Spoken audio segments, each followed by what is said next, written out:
po, nag-aanap kami ni Mrs. Kaimas ng ice cream. Ayan. Anong tao?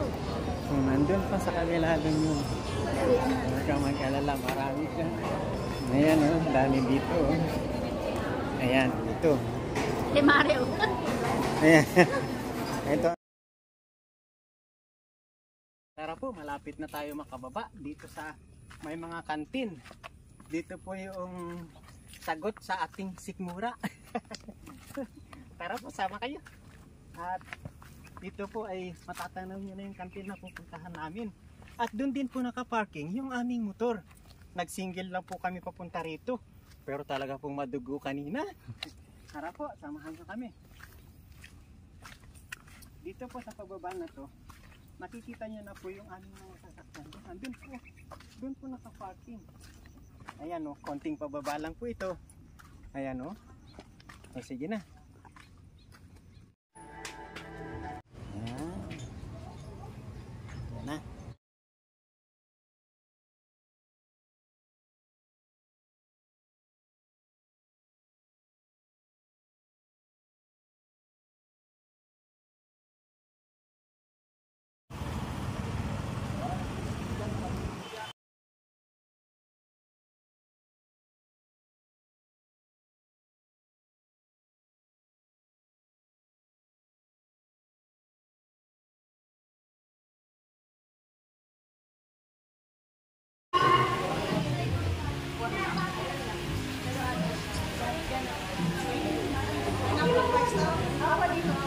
Thank you po ah. Congress ha, Congress.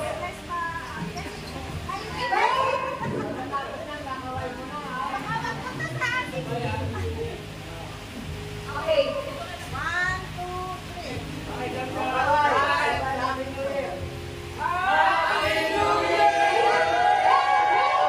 3. Ayan po ang umaga dito sa lugar na ito na siyang pinaroroonan ng kapatid kong panganay. At ito ang kahayagan ng payak na pamumuhay. Dito po sa lugar na ito ay lumilipas ang magdamag, lumilipas ang maghapon, kasama mo ang tiraok ng mga manok at ang patak ng ulan sa bubungan na dulot ng ulan na may mga puno na natitirang hamog.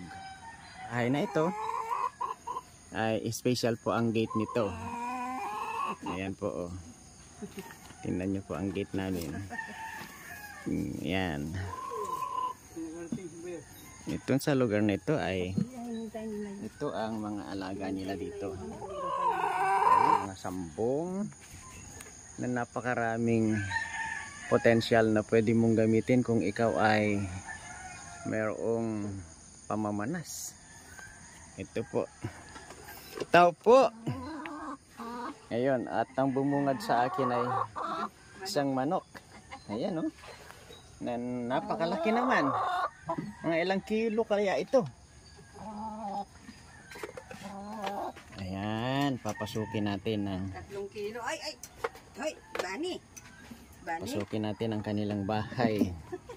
Ayan. Bahay ng mahirap. Yan. No, bayaw.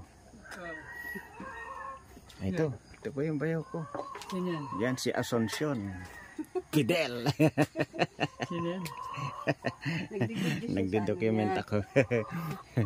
At ito po yung siyempre po kapag ka nandito ka sa ganitong kalagayan ay payak po lahat. Ayan po, tingnan nyo ang munting kusina na ito ay wala kang makikitang nakasabit na ilaw. Ayan po. Ayan. Dito naman po ay meron din ditong hagdanang bilog. Yun pong hagdanang bilog na sinasabi ko sa inyo ay hindi po siya stairless na bilog. Ayan. At kung sisilipin po natin ng CR ay ito po. Ito po yung CR nila. Ayan po oh.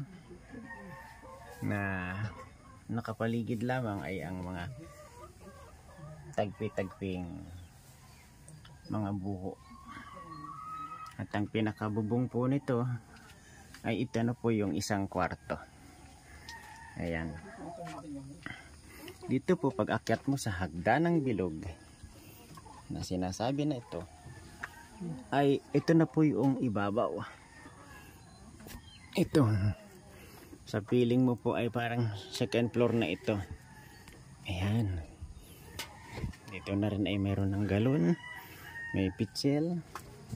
At ito ay aakyatin natin. Uy, hindi pala madali.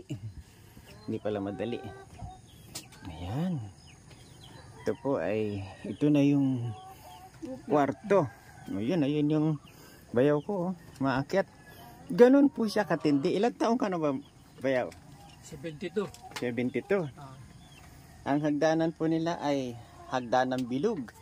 Tapos ang butas po niyan ay talagang liliyad ka talaga bago ka makaakyat dito. Ayan po yung exercise ng mag-asawa dito. At dito naman po sa bandang labas dito, nakapagpakain ka na ba yaw? Hindi pa. Ayun. Dito po inaalagaan ng mga, ano pangalan ng mga manok na ito? Rhode Island. Ah, Rhode Island. Sila po pala yung mga Rhode Island na ang lalaking manok. Ayan po oh. Ayan oh. Nako. Ayan. Ayun. Nabakas nyo na po ang ilang bahagi ng kanilang pamumuhay dito. Ang hindi ko pa po napupuntahan kung saan sila kumukuha ng tubig. Kung saan sila nag-iigib.